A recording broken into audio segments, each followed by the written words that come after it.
Hello, and I'm your host, Kyle Phoenix. It's Kyle Phoenix Show.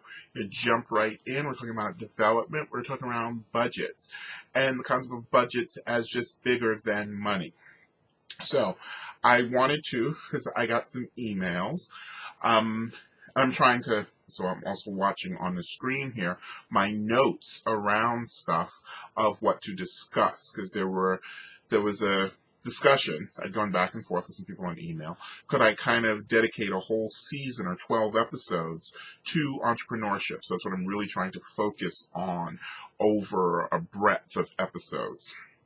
And then you'll, of course, be able to take notes. I advise you always, the Kyle Phoenix Show, as I have learned from many people, is where many people take notes, like classroom. I do what I can do, or I am what I am.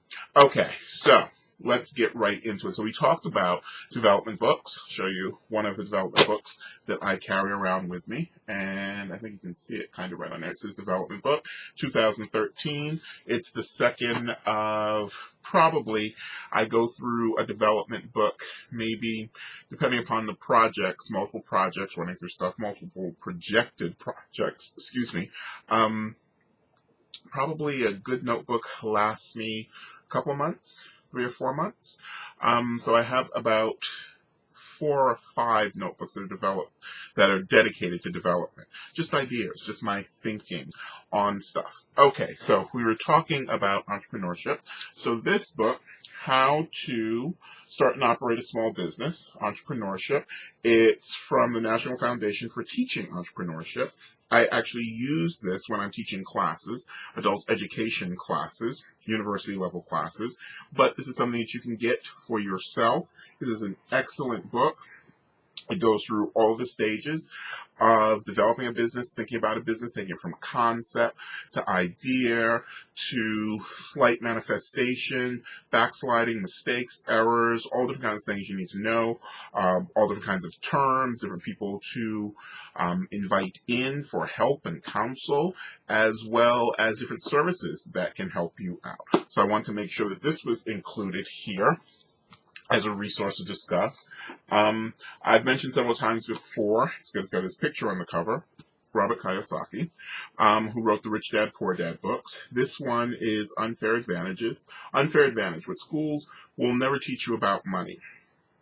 This is one of, I think there are probably in the entire Rich Dad series, because he also has several other writers that write on their specialty, their legal specialty, their tax specialty, their sales specialty, and then he incorporates that into the Rich Dad brand. There are probably about, I believe now it's about 35 books, and I think I have about 27 of them.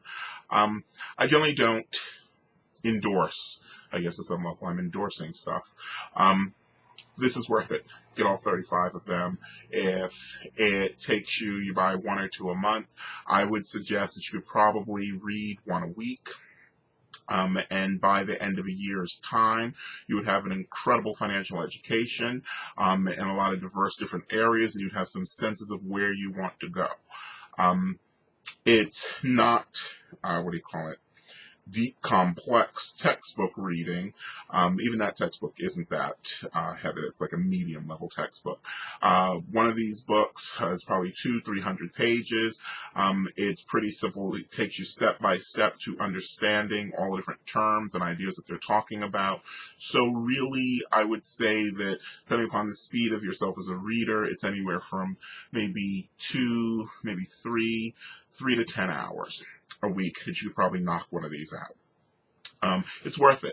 It's really, really worth it. If you're serious about developing yourself, developing a business, developing an idea, any kind of entrepreneurship, if you want to be some kind of talent, if you want to be a singer, dancer, you need to know your business. You need to know your business. I'll go later into the value of that. Here's another one, Guide to Investing. That's really great. It's a Rich Dad book. Martin Fridson, wrote this book, How to Be a Billionaire. Generally, when I suggest this to my students, they always, the word billionaire, they kind of get attached to that positively and negatively. Oh, wait, that's a lot. What am I trying to do? Well, I just want to pay the bills. What this is useful for is he shows about, I think, about 12 or 14 dynamics in here in ways that billionaires think about business and products and services and themselves. And he goes through lots of different examples in here of people who've achieved billionaire status, or billionaire net worth. This is valuable. Let me make sure it's up high enough. This is valuable because you need mentors. You need people further along the road. Now, you may never become a billionaire. I may never become a billionaire. But by applying some of their thoughts, by reducing some of their thoughts down, I have learned, let's see, I will actually talk about one of them particular in here that just came to mind. Let's see. Would say, let's see, dominate your market. And he talks about one of my personal favorite billionaires, John D. Rockefeller Sr. and Bill Gates. And so he talks about John D. Rockefeller with Standard Oil dominating the petroleum oil lighting fuel market in the early 19th century. And essentially, as far as all calculations, they believe that he was worth at about today's dollars, $850 billion. They think technically, with all different fingers and stuff he had in, he was the world's first and so far only trillionaire. How to dominate your market. So we talked last episode, going a little faster, I want to recap and then go someplace else. We talked about my television show. We talked about me having a blog, so I can communicate in that way, about the YouTube videos, about writing books, about being online on Facebook, the page is there, my interactions on Facebook, teaching in public at schools, at universities, at workshops. I've gone to book clubs, I've gone to nonprofits that have book clubs, all those different kinds of things. So essentially what I'm doing is, as much as possible, I'm using as much technology as possible to offset what I can and cannot do physically, is I'm trying to dominate a market. And the market I'm trying to dominate is, to some level, education. It's progressive education, radical education. That includes sexuality, race, entrepreneurship, finance. So I'm trying to push myself out into that constantly.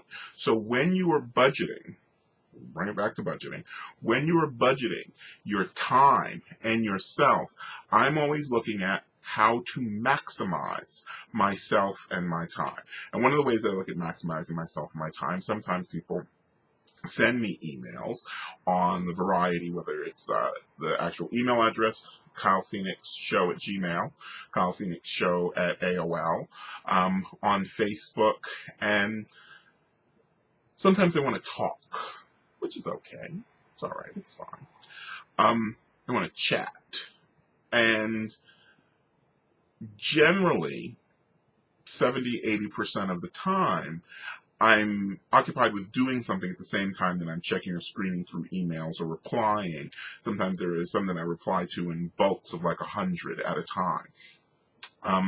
And so I'm generally, I push people in my email responses to them. They say, hey, how you doing? Or I really enjoyed the show. That was really nice or anything. I had a question. In an email, budget your time and look at budgeting the other person's time as well. I'd rather you put the whole story in one email that you think it's too long, you think it's explaining too much, because it would give me the full picture.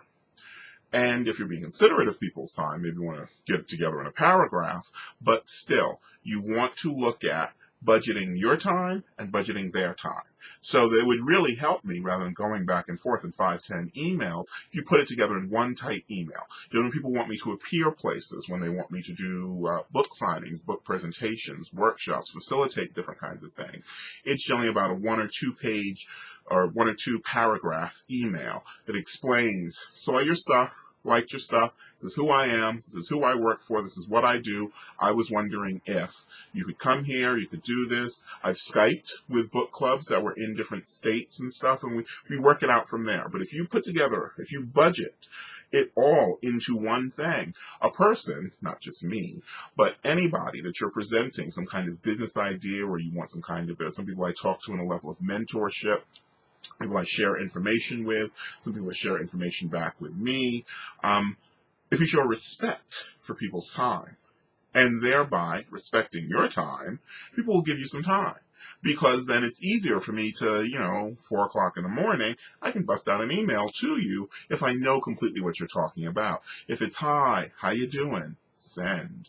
Fine. Good. Thanks. Back. That's not helpful. That's not helpful. So you want to budget your time. I try to budget and maximize my time as much as possible. So far along the East Coast, sometimes because of the weather, I think they've been to the West Coast as well, I've gotten into Skyping. Who knew? So I knew what Skype was. I knew how Skype worked and everything. And they retrofitted the television studios. So now we can Skype whatever we're taping or our shows, or Skype people in all different kinds of great ways. Fantastic. I've done several things. I've brought people in, Skyped in. I've Skyped into wherever they're at. I think they were in Philly. They were in Chicago. They were in Baltimore.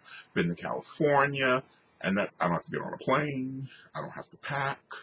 Ain't nobody got to pay for like my hotel room or anything like that. It's beautiful. So you want to use technology to budget yourself as much as possible. One of the other things that I look at is even the YouTube videos. Sometimes I get emails. I've gotten emails from Zimbabwe. I've gotten emails from Russia. I've gotten emails from Japan, all over the world, and I can even pull up on the screen, on the YouTube screen and some of the other demographic screens, where I'm being watched at. There are people watching me in Nigeria. It's amazing to think of technology doing that for really just a few pennies, just paying for the internet connection and a camera or two. So you want to think about, how can I do this? How can I maximize? How can I dominate or expand my exposure, or expose myself to people that they can see me in a way, or come to a site, a website, YouTube? Budgeting that. What can I do for free? Because everybody, no one starts out a business with $1 million budget. How can I budget myself so that I'm expansive into lots of different places? Because ultimately, what business is about is it's about some kind of relationship or contact or relational exchange with other people. So you got to make some friends. You got to make thousands of friends. So the next thing I promised I would show is the business of media distribution. Let me hold that nice and straight. So this is good because it goes into, and there's just a new edition that's just come out like in the last month or so that's been updated. This is about 4 years old. I'm going to get the new edition of it. It explains, and if you are going to do anything, I just want to make sure I was completely in the frame. If you're going to do anything in media, television, film, videography, documentaries, radio, books, journalism, you need to understand the business of media distribution. Most people don't understand the business of media distribution, and there's therefore then a small population that does, and therefore dominates the market, because they understand how it works, they understand how the channels work. So one of the things that I've been doing, I'll talk to some degree around budgeting and business planning, is I've been creating as many, or accessing, or creating, if you think of a river or an ocean, as many rivers as possible into as many places as possible. So that's why at the end of the show, when I give people their due, or I give companies their due, like High Five, MetaCafe, Skleepo, YouTube, I work on BGC. There are 26 websites that the videos are dispersed throughout. And then there's the show that goes out through the airways, as well as available simulcast online through mnn.org. There's the blog. Some of the videos are up on the blog. There's a whole section of just videos on the blog. There's also videos on the website, so that each one of those was almost like a room that I built onto the main house. The main house is me, basically. The main house is basically me, because it's not, each one is kind of its own little segmented thing. So whatever you're creating, you have to create a budget to take care of each one of the rooms. You have to take a budget to take care of the television show, a budget to take care of the YouTube stuff, a budget to take care of the blog, a budget, actually there are multiple blogs, a budget to take care of the book publishing, a budget to take care of the magazine publishing, a budget to take care of the whole internet, computer system setup stuff, that everything works. It's good that I've taught lots of certification classes and desktop support technician and Windows administrator, system administrator, so I kind of understand how to technically put together stuff to make stuff work. So that's good. Training I went to LIU while I was in high school. Long Island University is here in Brooklyn, so I was able to take video training classes. So a decade, 15 years later, when I was deciding to do a television show, and I went through the training there, it was really more of a brush up than an actual whole new dimension of stuff. You want to also budget your time. Your time needs to be budgeted at whatever kind of project. I'm going to assume it's an entrepreneurial project, towards learning, and towards, if you're an entrepreneur, making money. Towards learning and making money, and to some degree that making money splinters into lots of different ways, into networking, into getting to know people, into finding an accountant, a tax excuse me, all of those different kinds of things. So that's how you want to look at budgeting your time to your money. The next developmental process, what else I wanted to show? I wanted to show new information. Where did I put it at? There we go. You always have to have new information coming in. So one of the things that I enjoy reading is it centered? Black Enterprise magazine. And as you'll see, or if you ever see me in person, as you see most of my stuff, this is one of my development books. It's another book, Guide to Investing, but I gotta make sure just give it a camera range. Kiyosaki, and if you see there, I post-it note on 2 different pages or thoughts of interest. And I've been doing this for about 5 or 6 years. So when you see all of my stuff, you can basically tell where I've been by the post-it notes. So this is another Black Enterprise magazine about these 2 twins who have started a shoe business. And neither one of them was in design, and another one was in finance. So they actually came together in a whole new kind of business, and it's working out well. I got some great advice several years ago to always create a level of diversity of the information that's coming in, that you constantly need new thoughts to see different and new ways that people are thinking. So one of the things that I do is I pretty much I have about a handful of magazines that I'm interested in every month, but I also buy a magazine completely out of the realm of something. I randomly buy a different magazine every month. So there's Psychology Today. This is from a couple of years ago, and I found it interesting, bought a few more issues of that. Then I saw this one about the law of attraction, so I picked that one up.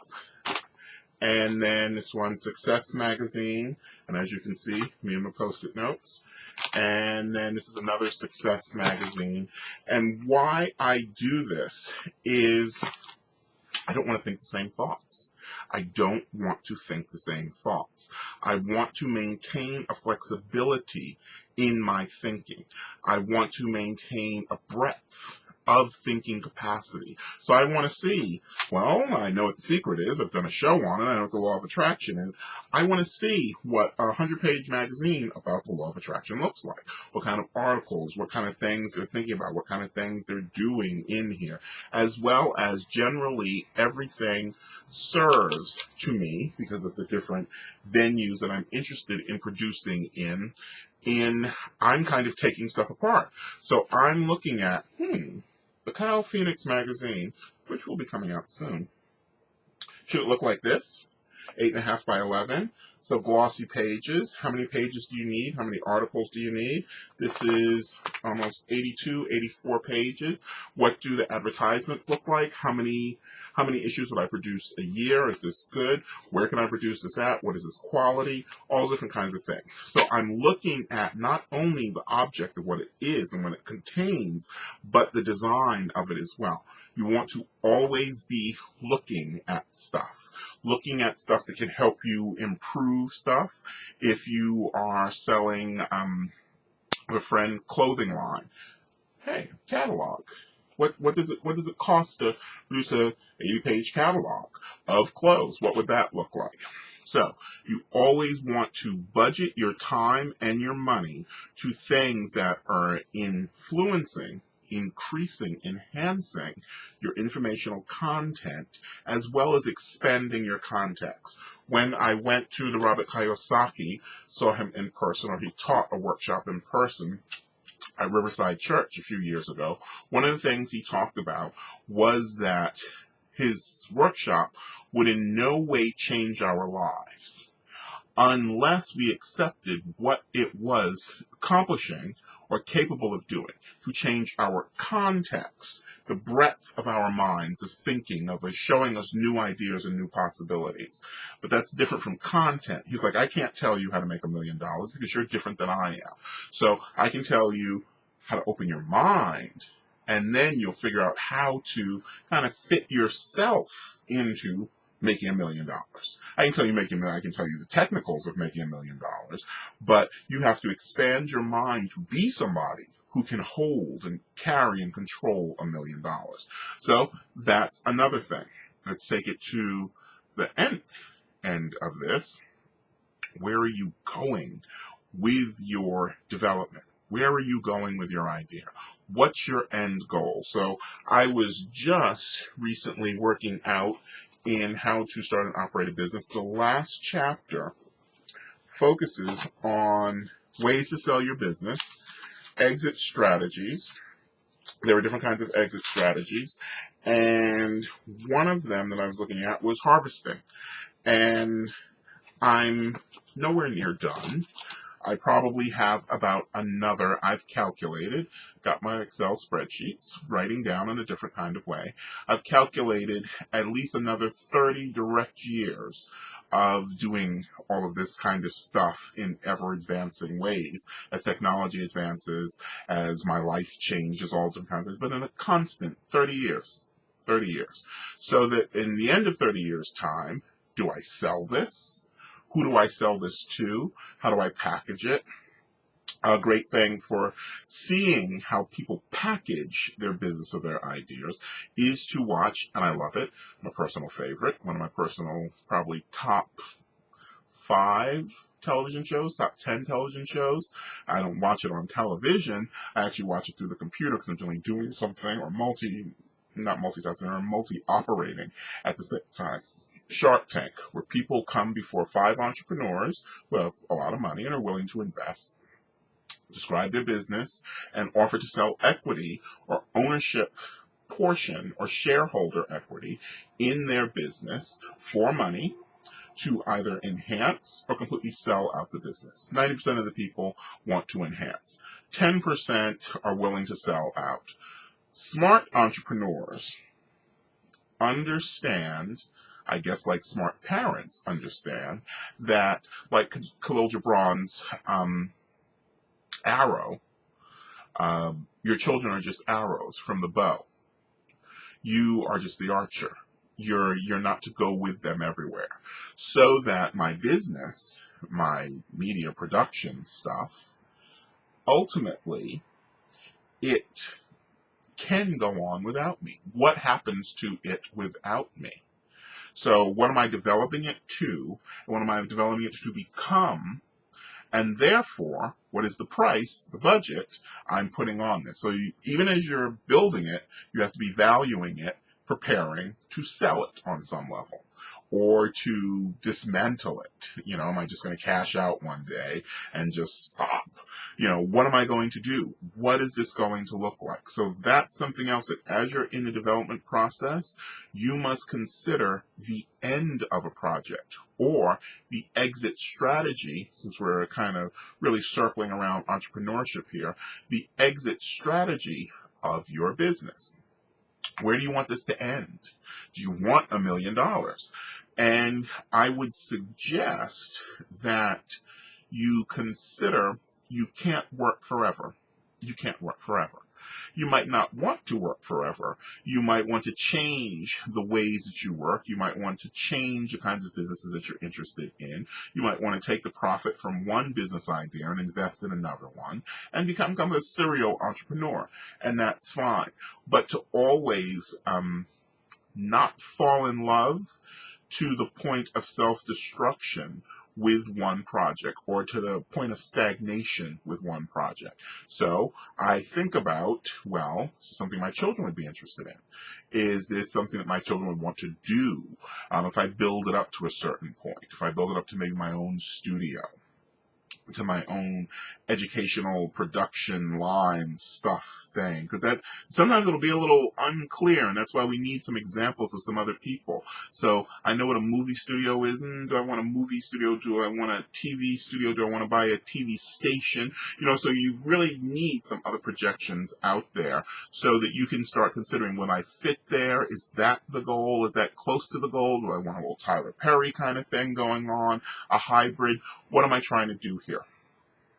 Exit strategy for your developmental, if it's a business, if it's a project, how long. We talked about contracts in your head, that I'm always running a contract in my head to situations, to jobs, to consulting, and consulting has really helped me always have a physical as well as mental contract in my head of a year, 18 months, 2 years. How long is this project viable and sustainable for? How long am I going to be interested in it?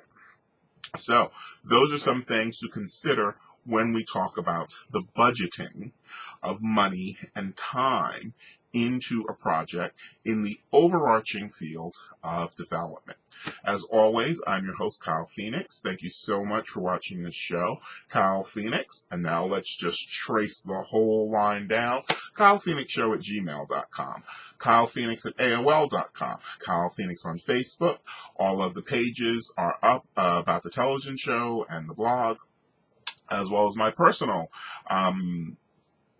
identity page on Facebook. We're at the 5,000 limit, but you can always follow us. And generally what I do is I repost all the materials, the books, the blogs, the book excerpts, all those different kinds of things, television shows, videos, all different kinds of things from there.